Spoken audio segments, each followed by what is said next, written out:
Seconda parte di 7 in punto, continuiamo a parlare di politica, parliamo delle comunali, questa volta quelle di Venezia, e qui con me ho Giovanni Pellizzato della lista Felice Casson Sindaco. Buongiorno e benvenuto. Buongiorno, grazie. Lei è in lista Felice Casson Sindaco, non è un iscritto al Partito Democratico, è un rappresentante della società civile, uno di quei tanti volti nuovi, no, che approcciano alla politica provenendo dalla società, quindi che non hanno un excursus politico alle spalle, ma lei fa una professione per certi versi invidiabile, ma difficile, quella del libraio, lo fa a Venezia, c'è una storia dietro alla sua resistenza, chiamiamola così, certo, a Venezia, con le librerie che non sono le librerie quelle legate ai grandi marchi, ma sono le librerie che cercano di proporre quello che realmente viene scritto, non a fini soltanto commerciali. Lei però ha anche una storia all'interno delle primarie del centro-sinistra, perché lei si è rappresentato come candidato sindaco, poi ha vinto Casson, adesso lei è in lista con Casson, è capolista, co-capolista, perché a un certo punto, e quindi adesso vi dovrà anche spiegare, Gianni Pellicani, capolista di questa lista insieme al... Cioè, cosa Nicola è successo? Pellicani, Sì. Nicola Pellicani. Ecco, vedi un lapsus, penso al padre papà, esatto, e non al figlio. Quindi in questo ci fa un po' di chiarezza. Sì, dai, allora partiamo intanto da questa esperienza. Perché che non Casson, è politica. Pellicani, Pellizzato, alla fine Casson e due co-capolista. Sì, una coabitazione. C'era stata in Francia, no? Per La salvare un po' coabitazione. tutti?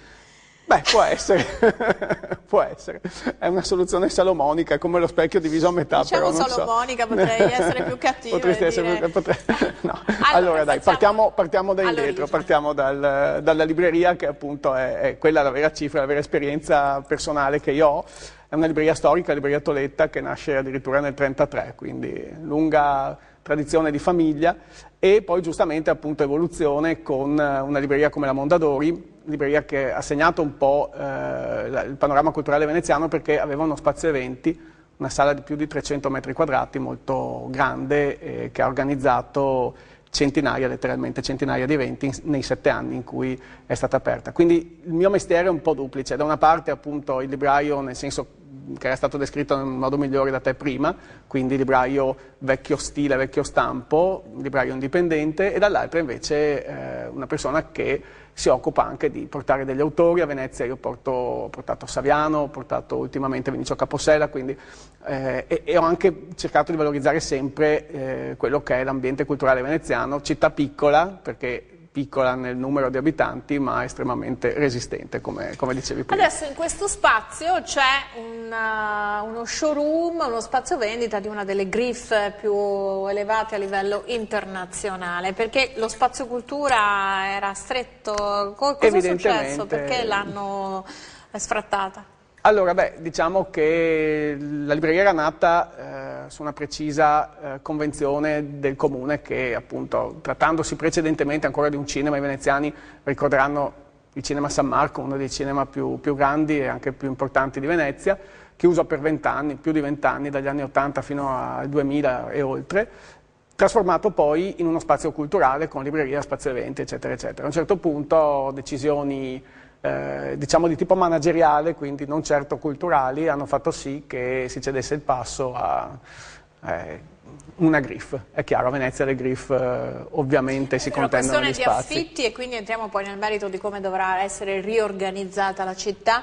Era una questione di affitti o una questione legata al fatto che uno spazio culturale in Piazza San Marco fosse un po' uno spreco, tra virgolette, per chi poteva vedere un maggiore beneficio economico a quella collocazione? Le due cose insieme, esattamente. Cioè era uno spazio che aveva quel tipo di destinazione, che a un certo punto non è più risultata essere la destinazione determinante, e quindi, non essendo più destinato a quel tipo di utilizzo, è ovvio che messo sul mercato era assolutamente impossibile da gestire come spazio di libreria. È una cosa che succede sempre sostanzialmente. In questo caso si è riciclato come libraio? Ma come librario, avendo sempre avuto l'altra libreria storica, non ho avuto alcun problema, cioè ho continuato la mia professione, che poi è quella che, come dicevi appunto, è affascinante e durissima, chiaramente, ce le scegliamo bene le cose. Però almeno possiamo dire a un futuro candidato in politica che è garantito sappia leggere, questo è già un passo in avanti. Leggiucchio, io dico sempre che leggo troppo poco, il libraio poi, vorrebbe leggere di più. Il capire, magari c'è un piccolo passaggio che fa da c'è un descrivere. gap, no, ma... Passiamo alle primarie invece. Sì, dai, cerchiamo di chiarire, perché appunto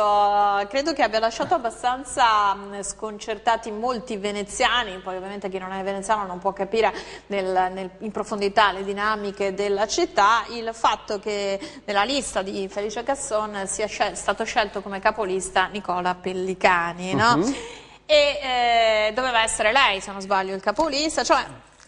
Allora, diciamo che i passaggi sono, seguiamoli uno dietro l'altro. C'è innanzitutto un caso, un vero caso, io lo considero un caso, quando a settembre, quindi alcuni mesi fa, il mio nome è uscito in maniera abbastanza inusitata addirittura sulle colonne della Repubblica. Un articolo che en passant mi citava come possibile candidato sindaco, io che non ho mai fatto, letteralmente non ho mai fatto politica, se non vogliamo considerare politica un'esperienza che io considero un po' a metà strada tra la politica e l'esperienza civile, che è quella dei 40 per Venezia. Un movimento nato nel tardo 2007, inizio 2008, che ha fatto veramente un certo scalpore in città, e che però poi non ha avuto diciamo, un riscontro immediato dal punto di vista politico. Cioè, quando si è trattato di trasformarlo da movimento in, chiamiamolo partito o qualcosa del genere, nel frattempo aveva perso la sua carica, il suo slancio.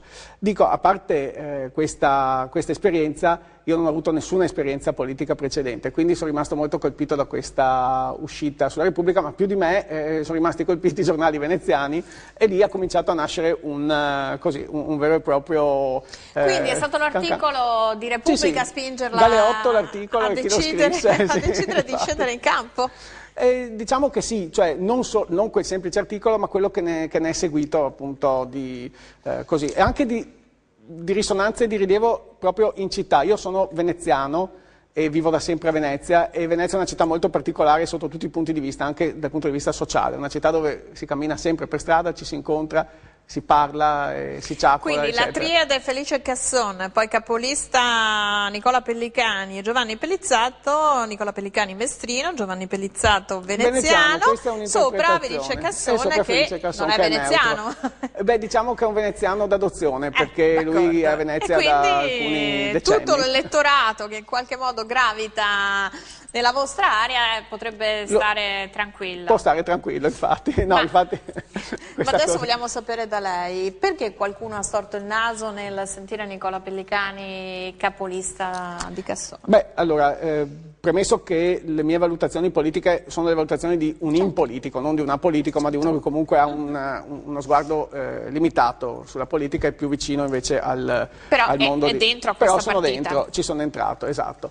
Credo che le motivazioni dello sconcerto stiano tutte in quello scontro piuttosto teso che c'era stato nel momento in cui Felice Casson, Nicola Pellicani e non dimentichiamo Jacopo Molina, perché comunque ha avuto un risultato di un certo rilievo anche Jacopo Molina, si sono scontrati nelle primarie. E di conseguenza credo che sia per quello che ritrovare, soprattutto così all'ultimo minuto, no, sostanzialmente, Nicola Pellicani, l'avversario principale di Felice Casson nella lista civica, tra l'altro, è stato probabilmente quello che ha un po' creato sconcerto.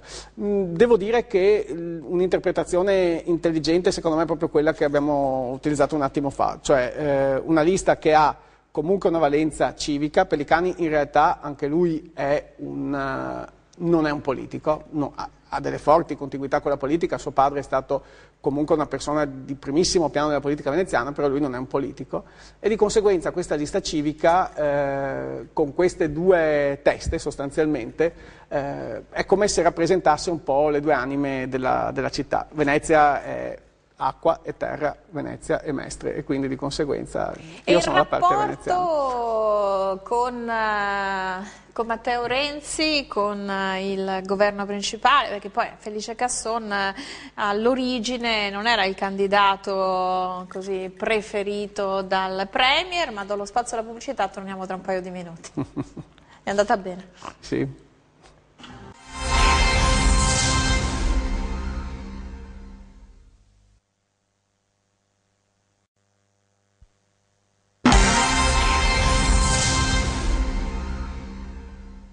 Siamo tornati in studio, parliamo delle comunali per Venezia, lo facciamo con Giovanni Pellizzato della lista Felice Casson. Giovanni Pellizzato che però è rappresentante della società civile, non ha esperienze politiche antecedenti, lei è co-capolista insieme a Nicola Pellicani della lista di Casson, ma visto che proprio lei non ha esperienze politiche, non è tesserato al Partito Democratico, volevo capire qual è la relazione adesso del candidato sindaco e quindi anche della squadra che si appresta a giocarsi la partita delle comunali a Venezia, qual è il rapporto con il Premier. Casson, insomma, non neghiamolo, non è... All'origine non era un renziano, fa parte di quella minoranza del PD che in questo momento sta facendo insomma vedere i sorci verdi in Parlamento, o è Matteo Renzi che sta imponendo i sorci verdi. Quindi volevo capire la relazione tra Renzi e Casson e la squadra di Casson. Beh, devo dire che c'è un'immagine che risponde a tutte le nostre domande e anche ai nostri dubbi, dico nostri perché comunque sono comuni, cioè anch'io ho sempre visto Renzi molto lontano da Casson, ma in realtà nel momento in cui Casson ha vinto le primarie in quel modo, cioè con quel vantaggio e con quella nettezza assolute e anche dal punto di vista territoriale, questo va ripetuto perché secondo me è un dato molto importante, è stata immediata la risposta positiva di Renzi e abbiamo questa immagine dove appunto Renzi in Senato, non so per quale motivo, interrogazione 2 giorni dopo, 3 giorni dopo le primarie, chiama proprio fisicamente a sé Felice Casson e cominciano a dialogare e evidentemente è simbolica ma credo che abbia tutta la sostanza dietro come i simboli del resto hanno. Visto che lei rappresenta la Venezia di Laguna, no? in questa esperienza, sì. Quali sono qual è l'apporto che lei vuole dare per la sua città, ma anche per il comune di Venezia in genere? Certo, beh, diciamo che se c'è un motivo vero, forte, per il quale io ho deciso di fare questo passo, passando dall'essere un semplice così, diciamo, sostenitore, un osservatore anche dei fatti politici della città, diventarne in qualche modo un attore in qualsiasi ruolo è comunque un passo molto importante e anche molto difficile.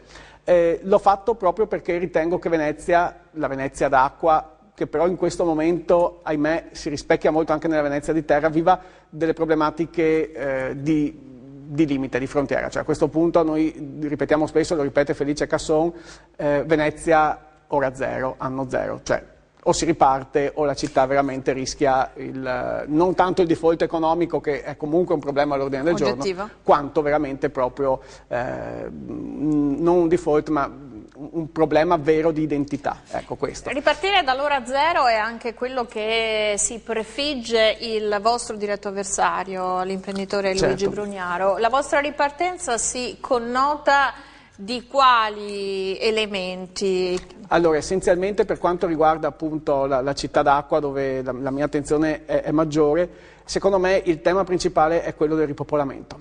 È una città che al di là del dato obiettivo, noi abbiamo questa cosa curiosa della farmacia che è nel campo principale di Venezia, con questo contatore terribile che conta il numero di abitanti in costante calo. Meno di 60.000, no? Sicuramente, e mi pare che siamo scesi anche sotto i 57.000.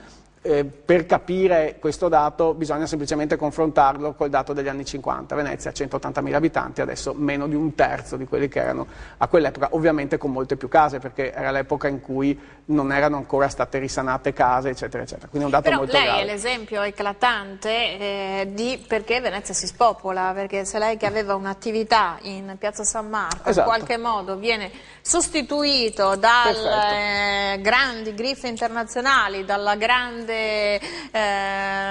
ricchezza internazionale, le case costano troppo, le comprano i grandi ambienti del pianeta. Analisi perfetta. In realtà quindi, appunto come si inverte questo trend? Che il trend appunto è proprio questo, cioè è dato non si fanno iscrivere al catasto le case che di proprietà degli stranieri, non lo so. Diciamo che c'è sicuramente questa degli stranieri è una problematica che vivevamo di più 10, 15, 20 anni fa. In realtà la problematica attuale è forte, la vera concorrenza alla residenzialità non è data tanto dalle seconde case, che pur sempre comunque costituiscono un primo grave elemento, ma ancora di più dall'utilizzo invece diciamo a scopo ricettivo, lo chiamiamo noi, cioè quindi turismo abusivo, bed and breakfast. Sì, esatto, più o meno abusivo, eccetera, eccetera. Quindi questo è un problema vero, è un problema di spopolamento. Gli studenti allora diciamo che ogni decennio, facciamo così, ogni decennio ha avuto il motivo per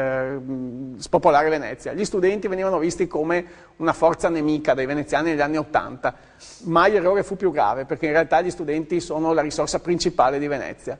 Ci sono circa 6.000 studenti residenti a Venezia, non sono pochi su 50. E adesso non si rischia di fare l'errore di demonizzare i turisti, perché probabilmente magari sono i veneziani che trasformano la loro abitazione in una struttura ricettiva, ma lo fanno sia per sostenere i costi di gestione della loro casa, sia per insomma anche garantirsi un reddito. Quindi come allora no, permettere ai veneziani di creare strutture ricettive, però magari potrebbe essere non anche... tanto quello, no, il bed and breakfast in senso stretto del termine, che prevederebbe quindi diciamo una casa mediamente grande di cui alcune stanze vengono date dalla persona che ci abita in coabitazione, esatto, quello sarebbe virtuoso e positivo. In realtà in molti casi vengono rubricate sotto questa definizione situazioni invece diverse. C'è anche una situazione pesante di diciamo ma legale o illegale? Perché io prima ho usato il termine abusivismo. Spesso è illegale, questo è anche il problema. E quindi c'è un problema operare di legalità in questo modo? Come si ripopola Venezia? Allora, Venezia si ripopola,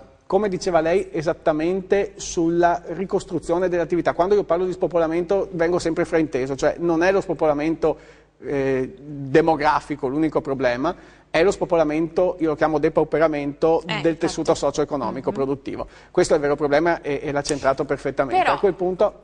Però Venezia è piena di iniziative culturali certo. internazionali che volano sopra i veneziani, è certo. questo che vuole dire. C'è anche questo problema sul quale appunto bisogna... allora, il turismo, le grandi iniziative culturali, nessuna di queste è un nemico da combattere, ma è un qualcosa da affiancare. Non basta il grande evento, non basta la Biennale, bisogna creare qualcos'altro, non bastano diciamo, milioni di turisti, si parla di 25 milioni all'anno, ma bisogna investire nella qualità. Cioè Venezia è una città che ha un drammatico tasso di visite uniche. Come si investe nella qualità? Perché c'è chi dice mettiamo il biglietto per entrare a Piazza San Marco, c'è chi dice aumentiamo la tassa di soggiorno, c'è chi dice facciamo arrivare i flussi turistici in vari punti d'accesso, c'è il padiglione acque che è appena stato inaugurato e porterà milioni di visitatori, si va al voto, uno schema d'azione c'è? Uno schema d'azione che deve comprendere molte di queste cose, ma soprattutto lo schema d'azione deve esserci. In realtà, quello che dico io, quando si parla, io faccio una battuta di spirito, si parla di organizzare di riorganizzare il turismo. Io dico no, bisogna organizzarlo perché non è mai stato organizzato, cioè non c'è mai stata una vera politica di controllo e di gestione del turismo. Quando parliamo dei dati 25 milioni, gli accessi che spesso sono in giornata e quindi non sono di turisti che poi si soffermano a dormire a Venezia, sono dati di natura statistica, cioè non è che ci siano delle analisi precise e quindi manca l'analisi precisa e ovviamente manca un'idea di organizzazione di questi. Le idee ce ne sono molte, quindi ci vorrebbe un assessore applicate. al turismo specifico? Beh, c'è sempre stato l'assessore al turismo, magari ma abbinato all'assessore alla cultura, magari abbinato... Secondo me la visione è una visione d'insieme, cioè appunto intanto il turismo va riqualificato cercando di migliorarne la qualità, non la qualità dei turisti. La qualità dei turisti, secondo me, migliora migliorando l'offerta. Se noi proponiamo un'offerta Cosa si intende per qualità dei turisti? Cioè, perché anche questo potrebbe essere un discrimine, qualità per la capacità di spesa qualità culturale, ma anche questo, io posso parlare di un buon turista che ha rispetto della città, di un cattivo turista che sporca, danneggia, eccetera, però altrimenti faccio fatica a vedere soprattutto per il vostro schieramento politico parlare di qualità, cioè me l'aspetto più dagli avversari un ragionamento. Ho voluto precisare che non parlavo di qualità del turista, ma qualità dell'offerta per il turista, perché appunto se vogliamo classificare in qualche modo i turisti è chiaro che possiamo preferire i turisti che si fermano in città e che la vivono, ma questo non vuol dire che milioni di persone che vogliono vederla anche solo per poco tempo non debbano poterla vedere, vanno regolamentati, vanno incanalati in qualche modo. Ci sono delle fasi di, chiamiamola alta stagione, parlo proprio non tanto dei prenottamenti ma delle visite, che vanno gestiti. Il tutto deve essere fatto, può essere fatto in diversi modi, ma fatto, mentre finora niente è stato fatto. Lei che idea porta sua personale proprio per dare una mano a questa organizzazione turistica? Mi verrebbe da pensare a organizzare dei bellissimi readings in Piazza San Marco, nelle Calle o nei Campielli, animandoli, potrebbe essere un'idea e soprattutto da veneziani non dell'ultima ora si vorrebbe rivedere nei campi e nei campielli il carnevale, ad esempio, come quello che era una volta, dove si ballava o dove c'erano delle rappresentazioni teatrali a cielo aperto, insomma cose anche di piccola dimensione che nascono in città, perché lei prima parlava di turisti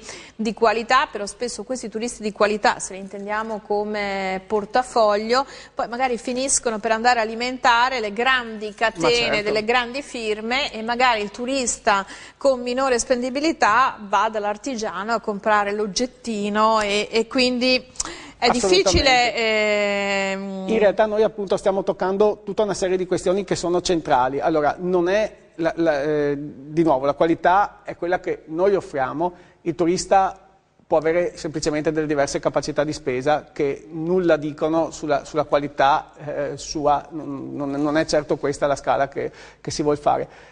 Lei ha toccato un tema interessantissimo che è quello appunto dell'artigianato, no? La grande griffe e l'artigianato dall'altra parte.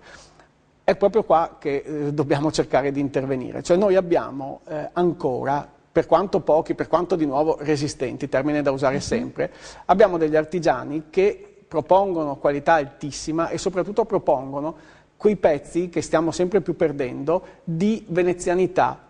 È quell'aura di Venezia che secondo me il turista vero, quello che vuole capire una città e non vuole solo vederla, sta cercando. Allora, quanto meno noi diamo spazio a quest'aura, quanto più la perdiamo, tanto più perdiamo la partita. Perché? Perché Venezia, nella sua esteriorità, nella sua meraviglia, può essere anche riprodotta, lo stanno facendo, ci sono le Veniceland che stanno nascendo in giro per il mondo, certo non facciamo dei giudizi su questo, però prendiamolo come punto estremo e pensiamo invece che in mezzo c'è Venezia nel senso dello spirito della città, per è su quello che dobbiamo lavorare. Per recuperare questa aura concretamente cosa si può fare? Più abitanti e maggiore attenzione proprio alle cose che abbiamo detto prima, l'artigianato. Girando in queste settimane, in questi mesi con Felice Casson appunto durante la sua campagna delle primarie, io sono entrato in contatto con delle realtà anche esterne che sono interessanti. Un esempio su tutti, Murano, marchio di qualità del vetro. È l'unico esempio realistico di un marchio di qualità. È gestito dalla regione, quindi ha una certa terzietà rispetto ai produttori locali, potrebbe esserci ancora più terzietà secondo me, ma questa è una buona base di partenza e su quello si sta costruendo qualcosa di interessantissimo. Perché? Perché fa sì che il vetro, realtà fondamentale per Venezia, l'isola di Murano intera, abbia una certificazione di qualità e quindi sia ecco, mi viene da ridere perché a Venezia vetro si dice vero, sia vero, nel senso che appunto non ci siano contaminazioni con prodotti dall'esterno, eccetera. No, io su invece bisogna... sorrido perché spesso su questo elemento si parla di contraffazione, il vetro di Murano purtroppo è uno degli elementi più contraffatti, ma spesso la responsabilità è anche di chi realmente lo produce, perché anche alcune strutture ricettive magari nel pacchetto visita mettono il pacchetto visita a delle pseudo fornaci, che fornaci non sono, magari sono degli depositi in terraferma che altro non sono che depositi di materiale contraffatto, non illegale ma comunque che non è vero vetro di Murano. Quindi, il marchio serve esattamente a quello. Una visita alle fornaci, aprire le fornaci, raccontare il lavoro, come raccontare gli squari, probabilmente è una offerta che potrebbe puntare a intercettare questo turismo di qualità. Poi c'è un'altra questione che io quando giro per Venezia mi fa riflettere, si parla di artigianato. Io penso anche in relazione all'Expo, no? Pianeta che nutre, nutrire il pianeta, l'artigianato culinario, enogastronomico. Venezia ha sempre avuto un divario tra chi ti dà da mangiare non si sa bene cosa e chi invece ha la tradizione del baccaro, del cicchetto piuttosto che della cucina veneziana. Si stanno anche sviluppando nuove forme moderne, no? Di fast food, che non è un fast food ma è un take away, però assolutamente di qualità. Cioè, come si gestiscono queste due ambivalenze? Perché penso al campo dell'erbaria, lì è stata fatta un'operazione per me valida. Importante, certo. Beh, mi torna in mente qualche mese fa, in autunno, quando organizzammo una presentazione di Federico Ferrero, che è il Masterchef dell'anno passato. Lui è un grande cultore proprio della qualità nel cibo. E lui di piemontese ci ha fatto un discorso che alla platea nostra veneziana è risultato difficile ma anche molto determinante. Lui ha detto: perché a Venezia non riuscite ad avere la massima qualità dell'offerta culinaria? Perché stiamo parlando di una delle città che appunto per tradizione, anche per la capacità di commistione degli ingredienti, Venezia è un crocevia per cui ha sempre avuto cucine che si sono contaminate, come si suol dire l'una con l'altra. Perché non riuscite? Ed è vero, cioè questo è il tema. La qualità non solo nella produzione ma anche nella vendita. Quando ci sono degli esempi d'erbaria, i negozi che ci sono intorno sono degli esempi altissimi. Ma come si fa a gestire? Esatto, è questo. Da Caffarsetti, come si fa? Non dando le licenze, mettendo dei limiti? L'amministrazione deve saper intervenire su questi temi. Controlli. Con i controlli. Innanzitutto, allora, il primo passo è quello neanche della nuova legislazione su queste cose, ma semplicemente dell'applicazione delle normative già esistenti. Vanno d'altro canto semplificate un'altra serie di normative, questo è chiaro ed è un problema vero, però già applicare le norme esistenti è già un primo passo su tutta la filiera, sia quella, chiamiamola ricettiva residenziale, sia quella del commercio. Poi successivamente si può investire sulla qualità. L'esempio, io lo faccio sempre, è un esempio proprio del marchio del vetro, è un esempio virtuoso, semplice. E parlando di cultura, che siamo in chiusura, teatro, letture, qualcosa che abbia la capacità di attrarre i veneziani, magari qualcuno che arriva anche dalla terraferma, e rendere anche più accessibile la città, perché non è proprio il massimo dell'accessibilità. Forse il tram darà una mano? Beh, il tram sicuramente darà una mano, secondo me è una cosa che io personalmente aspetto con grande aspettativa, diciamo, ecco, per cui. D'altro canto credo che appunto il tema della cultura diffusa, che lei ha sollevato adesso, sia un tema molto importante, anche perché è il tema mio sostanzialmente, lo spazio eventi era esattamente questo. E questa esperienza mi è servita molto per capire quanto reattiva e vivace sia Venezia anche nella produzione della cultura. Il suo sogno che vorrà realizzare qualora fosse eletto? Vorrei proprio realizzare tutte le cose che abbiamo detto adesso, è ambizioso come programma. Sono un po' tante. Parliamo culturalmente, riavere uno spazio dove organizzare... No, lo spazio eventi c'è stato e è finito uno spazio pubblico uno più spazio ampio. Pubblico, sicuramente, incentivare. Io ricordo un'iniziativa straordinaria che Venezia faceva 10 anni fa e che era Fondamente.